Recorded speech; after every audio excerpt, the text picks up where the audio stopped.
Can you believe it's already August the 23rd? Where has this month gone? Do you remember as kids we used to think time stood still? You know, that it didn't go fast enough? Now that I'm older, days just fly by. So it's kind of interesting how our perspective changes over the years. Enid of the Crafts Enthusiast had asked me a question, and I'm going to answer it here, sort of. And I'll explain why, sort of. She had asked what my go-to pattern was.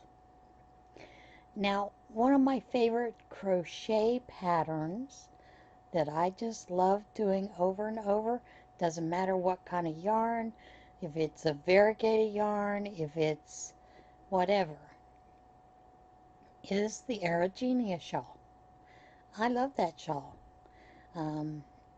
It just turns out beautifully, no matter what you do it in, even if you do it in scraps. So I do that one a lot for prayer shawl, but I do have some that I turn to all the time when we get bombarded with patterns all the time, and there are times when I just want to do what I call a simple knit or a simple crochet pattern, and these are some basics that I turn to. Gonna show you. This one is a little different, and both of these are top down. Now, we all know that I love garter stitch. This is the grandmother's dishcloth with a variant done to it. I start out with 7 stitches, and I knit the first row. I make sure I have a long enough tail so that when I get finished, I can weave this in to bridge those two together, so that it makes a nice straight edge. But when I do that, because I like the 3 stitch on each end instead of 2 stitch, which a lot of knit patterns use 2 stitch, I like 3. So what I do is, like I said, I cast on 9 stitches.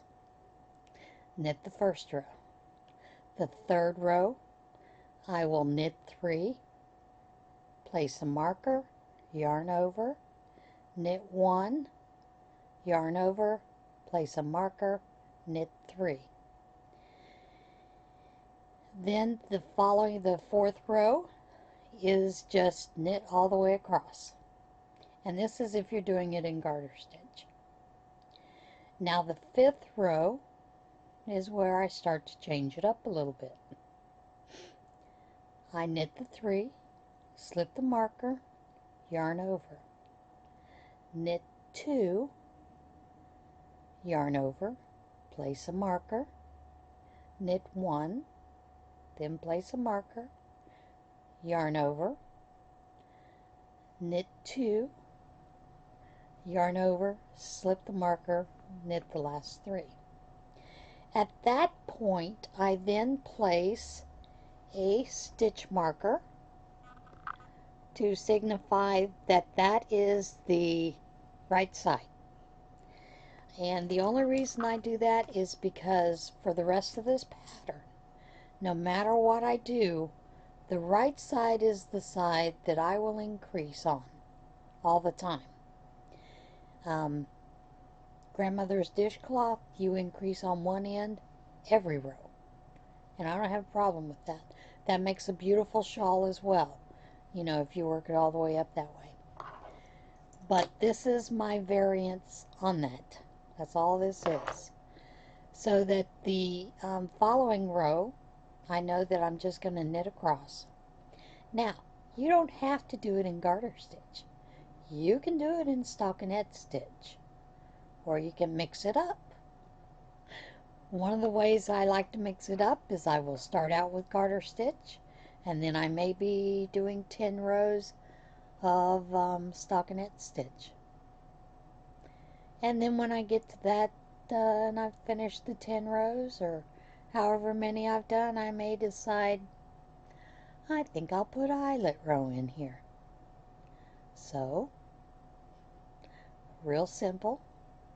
It is for every stitch that you knit two together to make that eyelet hole, you're going to do a yarn over. Real simple. It's very easy, very simple. And I will do that across. And then maybe the next, couple of rows will be garter stitch. The reason I like that is because you can do it all in garter stitch, you can do it all in stockinette, you can mix it up. And it changes the look of the shawl every time. And they still come out real nice. So that is what I consider one of my go-to for my knitting, because I don't want to have to look up a pattern, don't want to have to follow the chart, don't want to have to do all this other stuff, and it's just an easy, mindless thing to do. Now for crochet, I basically do the same type of thing. It is simply a top down. Generally what I will do is I will start with a magic ring, or I might chain 4 and join to make a ring. But regardless of which one I do, then I will do a chain 2 or 3, depending. And it just depends on the yarn that I'm using. Okay, I'm just going to state that. Generally when I do a bulky yarn, I will just chain 2. When I'm using a worsted weight or something thinner, I'll chain 3. And then I will do 2 more double crochets in that chain or the circle, magic ring, whatever you want to call it. Then I will do chain 2, and then I will do 3 double crochets. Then I will tighten up the ring if it's a ring. If it's the chain 4 to make a ring, I don't have to worry about it. I usually use a magic ring. Then on the following row, I will chain 3. Let's say it's worsted weight. We'll go with that. Chain 3. I will put a double crochet in the same stitch as chain 3. The stitch directly below. Then I will do double crochets all the way till I get to the chain 2 space. Chain 2 space. I will put a double crochet, chain 2, double crochet into that chain 2 space. Then I will do double crochets across and put 2 in the last stitch. You're increasing 4 stitches every row. Works out beautifully. You can do the same thing. You can change up your stitches. You can do an eyelet row. An eyelet row is real easy, but always make sure there's 2 on the ends, each end. So when I do that, I would turn, chain 3, do a double crochet in that same double chain 3 stitch, first stitch. Then I would do a chain 1, skip a stitch, do a double crochet in the next one, chain 1, skip a stitch, do a double crochet in the next one till I get to the center. Now if there's an uneven number for some reason, sometimes you'll get to the end and you're like, I'm going to have a double crochet in the stitch in the very end, and I'm going to have to put a double crochet in the point, chain 2, that chain 2 space. It's okay, it'll work out, don't worry about it. Those are some of my just go-to basic, just start, don't have to worry about carrying around a pattern, don't have to follow a pattern, can basically do what I want with it. And I will do that with half double crochets, triple crochets, you name it. And there may get to a point, that I'm like, tired of this, let me do a chain 3, single crochet, to make these nice little arches And then you can put shells in the arches. And then you just have to figure out where you're going to connect. I mean, it's real simple and easy. And, I kind of enjoy doing that, just messing around. Um, Twice now I've written patterns as I was doing that. Um, I may do it again, because you come up with some really neat looking shawls when you just play around with your stitches and be a little adventurous. So, thank you, Enid, for a great question. Okay? If you have not checked out Enid's channel, she has a YouTube channel.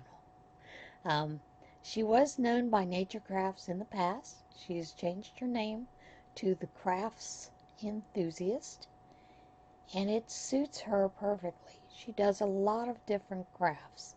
So, go check out Enid's channel, and I'm going to leave the link down below, and I'll see you again tomorrow. Everybody, have a great day, and remember, choose kindness.